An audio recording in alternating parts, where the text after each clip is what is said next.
Welcome to Table Talk, where there's always room at the table. I am your host, Jonathan Harmon of the J Harmon Home Team, and we can't wait to talk to these fine guests. Enjoy the show.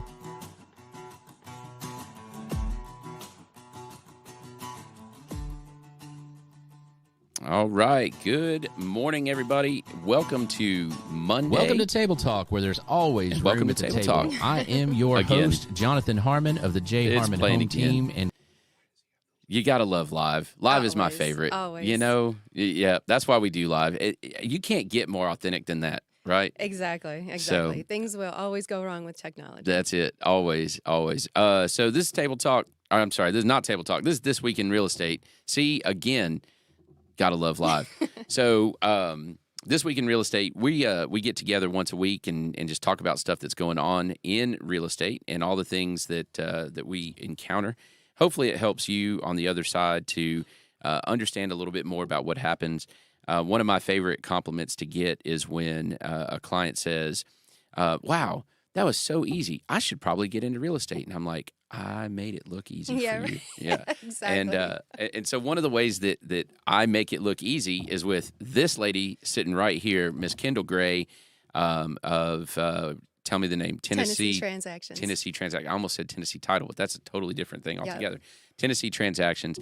And Kendall started helping us out, I guess, last year, right? Yes. Is that right? Mm-hmm. Yeah. About, probably. Almost a year ago. Yeah, probably. almost exactly a year ago. Yeah.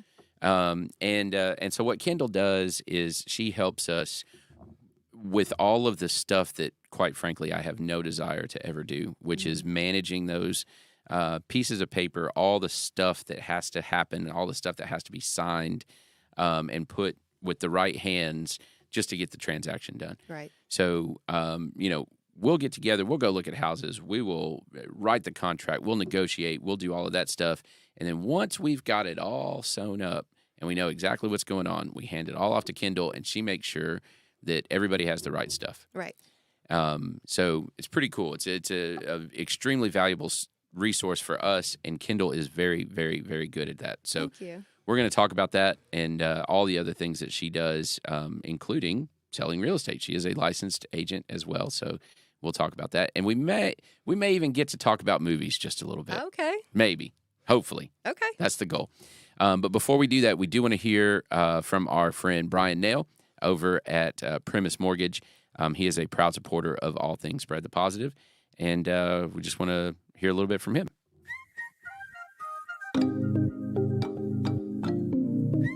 Hey, my name is Brian Nail. I'm a mortgage loan officer with Premise Bank Mortgage. I want to tell you that I absolutely love being a member of the Spread the Positive Network. It's such a great mission and helps bring so much positivity to our community. It's truly a pleasure to be part of. There are a lot of ways to navigate financing a home, and in markets like this, having the advice of a trusted local professional is key to making sure you get the right advice for your specific circumstances. Whether you're interested in the purchase of a new home, second home, or have a need for a refinance, I'd love to earn your trust. If I can help you nail your mortgage, call me at 615-243-3976 or visit nailyourmortgage.com. Premise Mortgage is a subsidiary of Premise Bank, a member FDIC, equal housing opportunity. As always, all loans are subject to approval. Premise Mortgage, NMLS number 1894879. And we love you, man. And not only is he a proud supporter of all things Spread the Positive, he is a dang good mortgage lender as well. Definitely. And does a remarkable job with all the folks that we send his way. And he's probably decently nice to you when you're getting paperwork to him. Is that right? He's a great guy all around. I love working with Brian. I love it. Yeah. Yeah, he's a good dude. So, Kendall, tell me, let's start with you a little bit. You started in real estate when? In 2012. 2012. You've been almost as long as me. Yeah, I started HUD foreclosures and REOs, all of that. That was a lot of fun. So were you listing those? Well, no, I wasn't listing them, but yeah, I was going through the process. That was back when we had to write out the paperwork, take it down to Murfreesboro Road in Nashville, turn it in. Yeah. That was a whole different world. That was long before all the emailing everything. I know, and it doesn't seem like it should have been. No, it doesn't. It seems like, I mean, to see technology move that fast. When I got my real estate license, they used to say, now it's just common courtesy to get the the contract signed and get the earnest money check and hand deliver it to the agent. Oh yeah. That was Did that. that was common, and now that was unheard of. Well, here's some fun facts. So THTA, it wasn't until very recently there was the affidavit that you had to get notarized, hand signed, and then mailed. So you could fax the a copy, but then you had to mail an original for that was it seller affidavit, whatever it was. Yeah. So and that's only recently gone away. I mean, like. Yeah, I still 2 ask years about ago, it. 3 Yeah, years ago. I still ask about it just in case something comes up. Yeah, it's crazy. And then I did some HUD stuff way early as well when all that was big, and there were certain things that had to be mailed. There were certain things that had to be notarized. There were certain things that had to be faxed. If you ever worked a short sale on the listing side, I did a few of those. I did those. Everything got faxed. They don't have emails. And I think even to this day, because I did a short sale, believe it or not, it was a very specific circumstance. I did one 2 years ago, and still everything had to be faxed. I'm like, dude, I don't even know where to find a fax machine anymore. Yeah.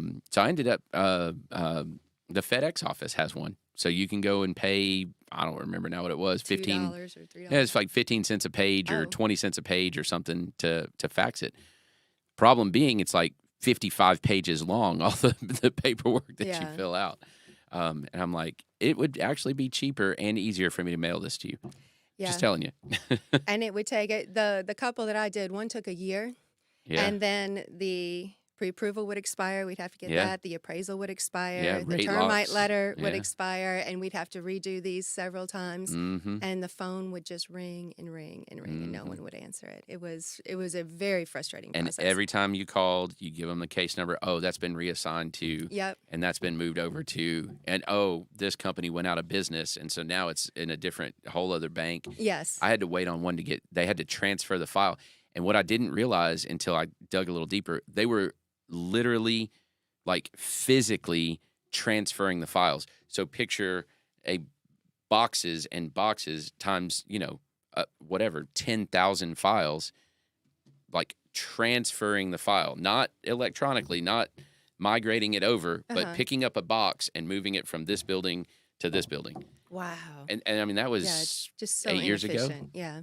Really? That's still how this happens? Wow. So anyway, I digress. I think that was a real estate war story, wasn't it? Yeah. Yeah. Okay. I'm sure Right. we could do a whole podcast on that. We could do a whole series on that. We could. That would Yeah. be a lot of fun. Yeah. I don't know. I don't know if I want to relive some of those. Right. Exactly. My favorite. Sorry, I'm gonna digress one more time. I was on the phone one time. I had a lady sitting across from me. She had been recently divorced. Life happened, a lot of bad circumstances, and she was scared. And the bank is barking at her about this, and they're going to take the home, and your kids are going to be homeless. I mean, they were nasty Yeah. about how, and so she was scared. So we sat there at her dining room table. I'll never forget this. We were there for 3.5 hours, and I had my phone. I had to plug it in because the battery was going dead. And I said, I'm not hanging up until we have a game plan, right? And so she sat there with me because she had to, verify, validate, whatever it is, her identity. And we sat there 3.5 hours, and I made a tick mark every time I talked to a different person. Okay, 16 people in 3.5 hours. Wow. 16 people. We sat there, and everybody they would come on, and I'd say, listen, I know you probably have a script. You probably have canned answers that you have to give me, and I appreciate that. But if that's who you are, I don't need to talk to you. So let's not waste each other's time. I need you to get me to whoever it is that can actually listen to this circumstance and help us come up with an actual answer. Yes. And then they would say, oh, okay, well, let me transfer you to my supervisor. Be on hold for another 5 minutes. Get the next person. I'd say the exact same thing, right? And finally got to somebody that was like, okay, yep, I'm actually, let me hear what's going on. And I was like, do you have a set of scripted answers? No. Okay. I want to talk to you then. Right. Wow. And we got everything handled. We got it managed. We were able to sell the house. It was a short sale, but she came out as unscathed as you can from a short sale. I'll never forget that. She was like, I can't believe you took that time to do it. And I said, I can't either, honestly. But I'm even exhausted. shortcutting that, even saying, look, we're not going through your whole process. Yeah. And you having the expertise and the knowledge to do that, still 3.5 hours on the phone. I love you and I want you to keep your job, but you're not the person I need to talk to. Right, right. And so the average person trying to navigate that is just, I'm sure, would be just absolutely overwhelming. I can't even imagine it. Especially when they're going through they've got life problems. They've got the guilt. They've got the fear. Yeah. They've got all of that. And I was able to kind of detach. I mean, I felt it for her, Yeah. but I was able, okay, look, you've got a thorn in your paw right now. Let's figure out how to pluck it out. Right. You know? That's awesome. That's a good agent. Oh, that was a tired agent that day. Yeah. So, all right. So you got into real estate in 2012. I think we did a deal or two together back then. Did a great job as an agent. And then you kind of identified a need and something that you enjoyed that literally no one else in the entire world enjoys, and that is paperwork. Right. So tell me about that. Well, I had gone through some life changes myself that just required me to do some traveling and my attention to be other places, which it didn't, it wasn't conducive to just dropping everything and taking people out and showing them houses. Sure. But it was something, the paperwork and all that is something I could do anywhere I was. And I also realized early on, being an agent, I could either be really good at managing the transaction after it's under contract, or I could be really good at going out and marketing and, Prospecting. Because it takes two completely different personalities. Totally diverse skill set. Yeah, and so I can put one hat on or I can put the other hat on, but it's really difficult to switch back and forth on a regular basis because you're trying to get into a groove, you're trying to get into a rhythm with your business, and have to stop and say, okay, I'm going to change personalities now. I'm going to be an analytical person. This agent didn't put their signature on the confirmation of agency. Why did they not? I don't know, but they didn't, so we got to run it down. And a good agent is mostly in the car. They're mostly out meeting people. They're mostly out, they're not in the office. That's right. So, I really thought, okay, well, let me just, since I've got other things I have to deal with, let me focus on one aspect of this, become the best that I can be in this aspect of it.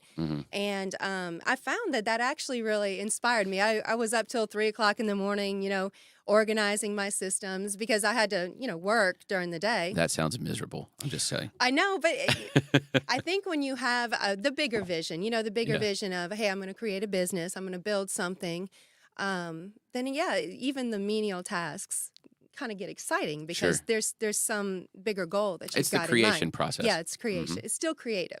Right. And I joke, people ask if I'm a creative, and I say, yeah, I'm very creative with an Excel document. You'd be impressed, but they just shake their head in disgust. They're like, I have no idea, no desire to do that. Yeah. But yeah, that's really worked out well for me. So I enjoy it. I enjoy the organizing part of it, and I think I get a lot of satisfaction in what I do when I help other people. So if I were just, my degree when I went to MTSU was in accounting, and kind of the same thing, but I wasn't getting the feedback. I don't think I would get the feedback from my clients the way I do when they're in a real estate transaction and I'm the one that catches a problem and I'm the one that just doesn't get off the phone until it's fixed. And then they're like, oh, thank you for saving this deal. I get that validation from helping people and knowing that I've really been instrumental in making their business easier and making their business more productive. Well, and I think that's it. There's a giant time suck often in real estate because it is a lot of paperwork that gets pushed around, and it is, we got to get this document at this time, and we got to do this one, and it's got to have these signatures, and it's, and inevitably somebody, maybe they don't know how to use the signature, so you got to spend 5 minutes saying, okay, now open your phone or open your computer, go like this, do this. And even the scheduling, okay, we got to make sure that we have a walkthrough schedule. We got to make sure we have a home inspection schedule. We got to make sure we have this scheduled and all of this. Did you happen to remember to do this? And you've done that to me sometimes. You've been like, hey, did you ever get that? And my instant reaction is, oh, crap. But instead, it's, don't worry, I got it. And it's like, oh, I mean, it's just, and it gives me the time to focus on what I do best which is to love on my clients, to make sure that they're getting the best deal that they can, to use those tools for the negotiation purposes that they are, right? It's not just to fill in the blank. It is, and you and I've talked about this. How would you like for me to write that, right? Do you want me to say it this way? Because the words you use matters. Yes, very much so. And if you can't necessarily write the negotiation pieces of it for me. Right. Right. Now you can physically put the words on the page, but at the end of it, I've got to be able to defend and represent what I put on that document. And so we work really well together. There's a lot of collaboration there. And you think about things pretty much the same way I do. There's only been a couple times where I'm like, no, I wouldn't word it that way. Usually you're like, would you like for me to say it like this? And I'm like, yes, that's perfect. So it's pretty cool. So what has been something that's been surprising to you about since you were in the selling side of it, you moved into the document and transaction management side of it, and now you've also taken a step back a little bit into the selling side of it. Is that right? A little bit. I haven't really focused on the selling like I thought I might, just because the market seemed to dip a little bit, and I thought, well, I'll just start pursuing that. But really, the transaction side has come right back up. So I really haven't had time to focus back into buying and selling side, and it's really not. I love representing the clients. I love negotiating all that. I don't like being the face of the business where I have to go out and get the clients and, So, and like I said, you can really only focus on one side at a time. And so my focus is more on the transaction. Well, and that's the common misconception. And I think this is where people, when they go to get into real estate, they miss it just a little bit with their expectation. And that is, I will pretty much never sell you a house. Right. I'm not going to do that. Right. Right. I'm going to be your friend and your advocate and your mentor and your guide to help you choose the right house. So the only thing, it is a sales job, but the only thing that I actually sell is me. Yes. That's it. I am my product. Right. And that's, when you realize that, it's a little unnerving, because I see all the flaws in my product that I'm selling. You know what I mean? So I can sit there and tell somebody, well, why shouldn't we hire you? Well, let me tell you about all the things that I'm terrible at. Right. And there's plenty. And it's going to take more than two hands. But anyway, so I think you're exactly right. You got to understand what you're selling, and it's not something that everybody wants to do. Right. Right. But the flip side of that is, with your service, you still go sell that service to other people. Right. And I like the business-to-business marketing better, because when you're marketing to the public, they have a hard time understanding your value and what you bring to the table. Those of us that are in this industry, we understand what we do on a daily basis. We understand all the work and the knowledge that's required to do things and do things right. You speak the same language. Yes. Use the same jargon. We understand that how disadvantaged a client can be having an agent that is either disinterested, not committed, or they just don't, or they don't understand what they're doing, or haven't put. And I've met a lot of agents along the way that have been in the industry for many years, successful, but they don't put the effort into learning about. They've never read the contract, basically. Yeah. They don't know what the contract says. It's terrifying. So I used to teach contracts at MTAR, and I would walk into the room. There'd be 90 people in there, and I'm not going to say any specifics, okay? Right. But not only most of those were new agents, new within a year, right? And they hadn't. Not only had they not learned, they've never read the contract. And even if they had, they didn't really understand the nuances to it. Right. And they certainly didn't know how to use it as a tool. It was fill in the blank.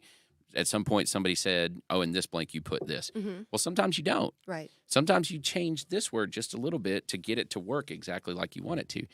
But their brokers never took the time to really explain how that's a tool.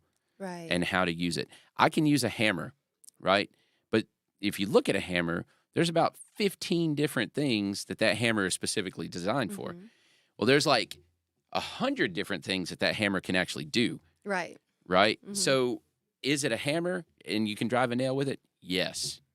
Yes. What else can you do with it? So is it a contract? And with that contract, you can get somebody to acquire a house? Yes. But what else can you do with it? And how do you do it? Right? Yeah. And nobody learns that. And that takes, and it's funny because I always say when it comes to real estate, the classes teach you theory. They don't really teach you Practice. Mm-hmm. How we learn is we get thrown in there.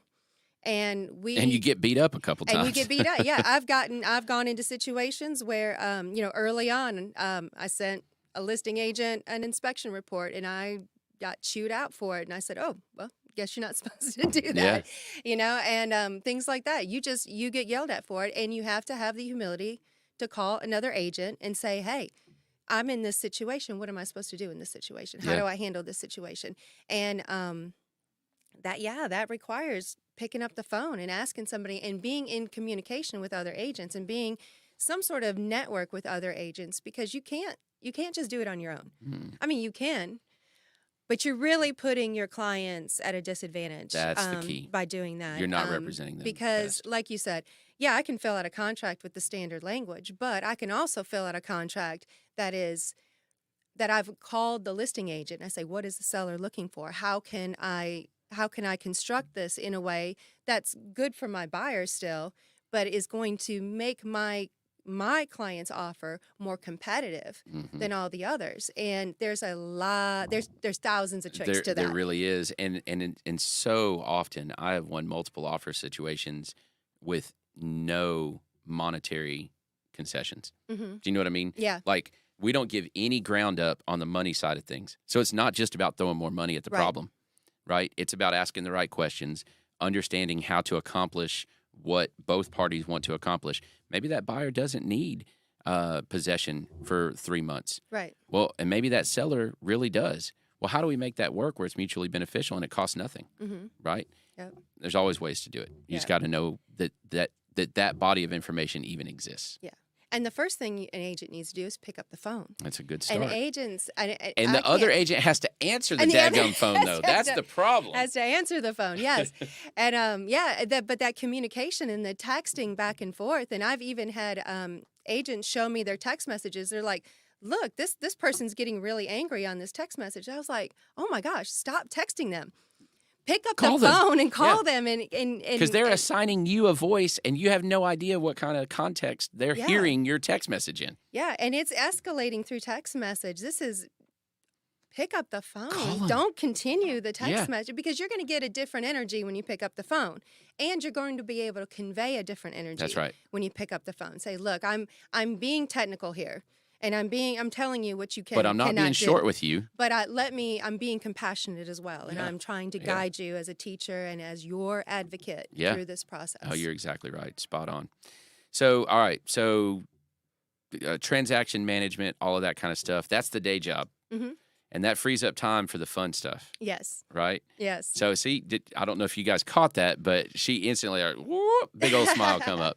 So, tell me about some of the other cool stuff that you're involved in.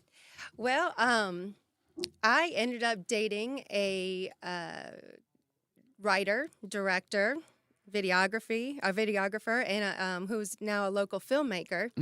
And as you know, anyone that's an entrepreneur, if you're in a relationship with an entrepreneur, you are also in that business. Absolutely. So I am his production manager, and what that does is he's the creative. So he does all the writing and the big ideas, and he'll hand me the script.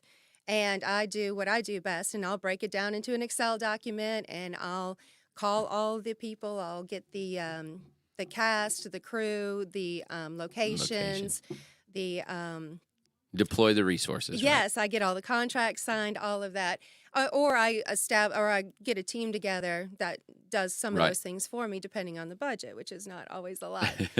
But it always comes down to the budget. So it's always it comes down to me. But yeah, we've got several films that we've done here in Murfreesboro, or a roundabout area. We go out to Cookeville a little bit, Nashville. Y'all were in Smyrna this past weekend, right? We were in Smyrna. Yes, we were at Cedar Glade. I pay attention.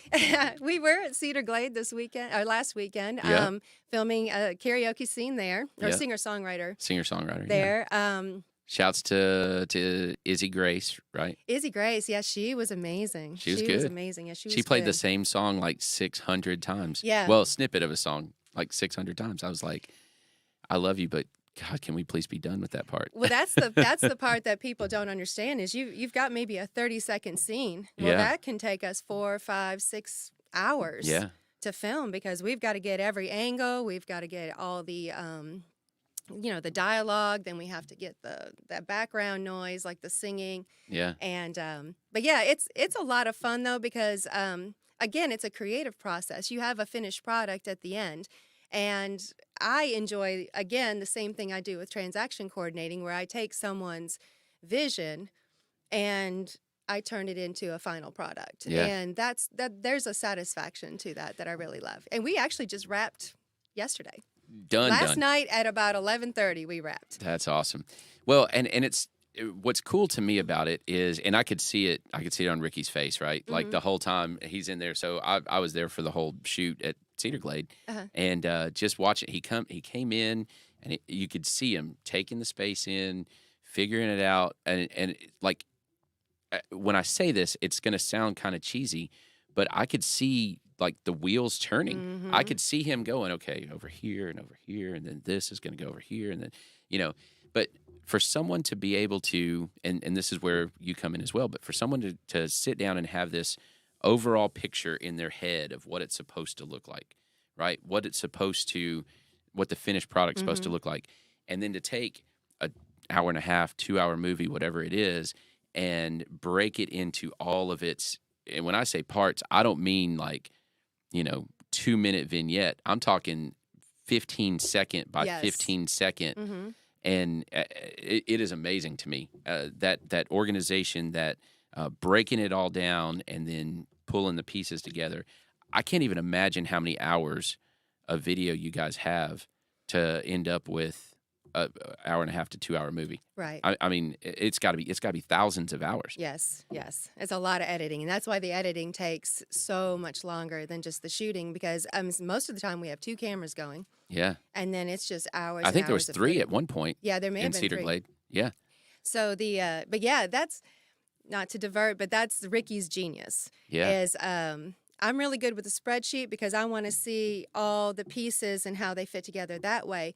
It's all in his head. Yeah. Oh, I could see it. It's all in his. He's sitting there with the that whole monitor shot and list. the headphones on for part of it and somewhat off and all this, and I'm watching him and he's just like laser focused. Mm-hmm. At one point, and I felt horrible for this. At one point, I didn't realize what he was looking at, and I asked him a question, and it was it was hilarious because he was like, "What was that?" Mm-hmm. And I'm like, "Oh my gosh, I just completely derailed what he was doing." I felt terrible about it, but yeah. Well, I do that to him a lot. Yeah, and I have to be careful with that too because yeah, he does. He'll get laser focused and he sees the entire picture. And and he he's sees picking- every little flaw in the periphery, Yeah. right? Every flaw and then the lighting. If you've seen how much time he spends on making sure that lighting is perfect and it looks good.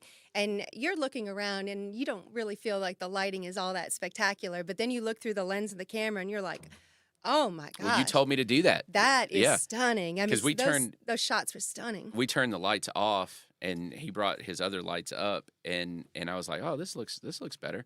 And you're like, "No, go look at the screen." Yeah. And I went and looked, and I was like, "Wow, that's our space. Mhm. How do I have these permanently?" Because it was awesome.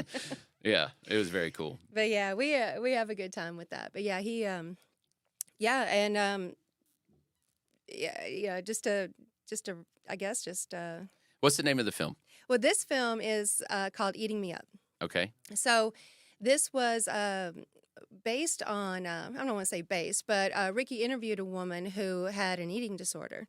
And she's an advocate for really getting the word out because right now that's still a very taboo It is mental health issue. but it's rampant. It's rampant, and women feel very isolated in that, so they don't seek help, or they don't feel like it's significant enough to seek help with. Yeah. A lot of times we blame the victim. Well, if don't eat, or you shouldn't be like that. Instead I of can't really, believe you would eat that. Yeah. You're going to have to work for a week to. yeah, instead of addressing the issues, and that's one of the things that our film addresses is this was a result of some severe trauma that this lady has gone through, Mm-hmm. and this is what this is how she's coping with it. This is how her mind has created a coping mechanism for her. And then, of course, then Ricky's built a story around it with a therapist who has also lost someone that he loved deeply through an eating disorder. He feels the guilt that he wasn't able to save her. He's dealing with some spiraling of his own. And when he meets this young girl, he decides, I've got to save her no matter what. Yeah. And so so there's a little bit of an extra drama that goes along with that. But it's a great movie. It's come together just beautifully. We've got an incredible cast and crew, really, but people that have really sacrificed for this. Excuse me, because they we don't have a budget for this. Sure. So these are people that have really sacrificed to be a part of this production. So maybe a stupid question, and before you say there are no stupid questions, that's a lie. There are stupid questions. Just so you know, I firmly believe that sometimes you ask really not you, but you ask really dumb questions, and I frequently do. Do you have a release date? A targeted release date, maybe? We do not yet, but Ricky is really pushing on this. So we just shot Consider the Lilies and wrapped that last fall, I believe. And he's almost done with the editing on that. So we'll probably have that one released in fall. And where do they how do you release them? What is that process like? Dave Gober over at Premiere 6 has been just amazing. Dave's a good dude. Yeah, he's a great guy. And so we premiere our movies over there at Premiere 6. They allow us to do a big formal red carpet event. We get the red carpets out. Everyone wears their formal clothes, and everyone gets to take pictures in front of the step and repeat that we have up. So the movie posters and things like that. So it's a lot of fun. So we'll do that. Okay, and then will somebody be able to get it elsewhere as well? So we have multiple streaming services. It really just depends on what kind of deal we get with each. But many of our films are available on Tubi, iMovie, or the Apple one, Amazon Prime, YouTube, just about any streaming service that you've got. Cool. They'll be available on. That's very good. And sorry, I'm cutting back here for a second. You mentioned that you said eating disorders and things like that, and how it affects young women. Mm-hmm. The crazy part, because there's a significant number of young men that get affected by that. And I used to coach wrestling, and so I would see that it's rampant in that sport, that weight management and things like that. But you can manage things, and there's a smart way to manage it, but a lot of us are prone to give into our appetites, literally and figuratively. Yes. And it's hard. There's so much pressure in so many different places on maintaining those images or whatever perceived needs, those kinds of things. So. And I'm glad you said that, because I'm usually careful about not just saying women, because young men are affected by that as well, and it might not even be young too. As people get older. Life events happen and people handle them in different ways. Yeah, so true. Well, that's pretty cool. All right, so Eating Me Up comes out eventually. I'm hoping winter. Okay, and Consider the Lilies? That should be out, we're hoping fall. Very but good. Again, it's just when everything gets last minute tweaked. That's it. It has to be perfect. It's Ricky Burchell after all, so it has to be perfect. And when it's perfect, we'll release it. So we'll be watching for that. Cool. What else? What else you got going on? That pretty much sums up my. That's a lot. That's my 24 hours a day, or my 12 hours every day. So yeah, that's about it. Well, very cool. Well, Kendall, I appreciate everything you do for my team, and then also for my clients. One of my rules is I never use somebody or recommend somebody that doesn't make me look good. Right? I want people to be like, "Hey, that Kendall, she's awesome. Good job on that one." I appreciate and that's that. like, okay, well, as long as I'm getting that, then I know you stick around. I appreciate that. Thank you. So you do that. You do a good job. And then just be on the lookout for the movies and watch for giant film crews to show up at. Well, I guess not now. You wrapped it. So we've wrapped this one, but we're trying to start one in July. If you ever see anybody out with a camera, it's most likely us. So I think the local police know who we are, and But yeah, we'll probably be calling you, seeing if you'll allow us to film in one of your venues. We've had such a great response here in Murfreesboro with the local businesses. They've been so gracious. Yeah. And allowing us to come in. And so we're really grateful for that. Y'all are always welcome at Cedar Glade. So. Thank you. We love that. All right. Very good. Hey, if you have real estate needs at all, give me a shout. If you have lending needs, mortgage, refi, whatever, or just some questions, the rates are still kind of volatile, kind of all over the place, give my friend Brian a shout. And if you are a real estate agent and you just absolutely hate the paperwork, or even if you don't hate it, you're just not very good at it or you don't have time for it, you definitely need to give Kendall Gray a shout. Definitely. And she will make you look good. So I guess that's it. All right. Well, I appreciate it, Jonathan. Yeah. Thank you so much for this. Thank you. And thank you guys for watching. Have a great rest of the week.